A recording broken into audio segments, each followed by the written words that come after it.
Nadudurog na ang kalabasa mga lods. Siram. Magandang hapon mga lods. Gata tayo ng kalabasa. Kulong-kulo na mga lods. Ginataang kalabasa. Wow. Unang gata pa lang yan mga lods. Kulong-kulo na. Sasahugan natin yan ng alimango mga lods.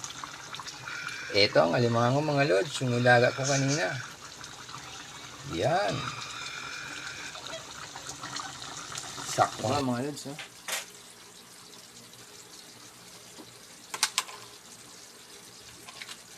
Sahog natin yan dyan.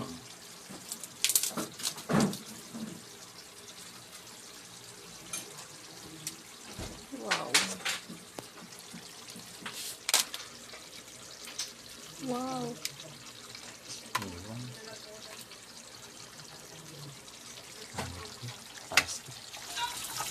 Wow, ang sarap ng daming sahog.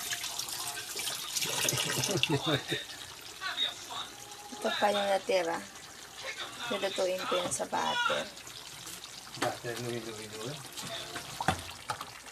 Wow. Nadudurog na ang kalabasa mga lods. Siram. Kain na tayo mga lods.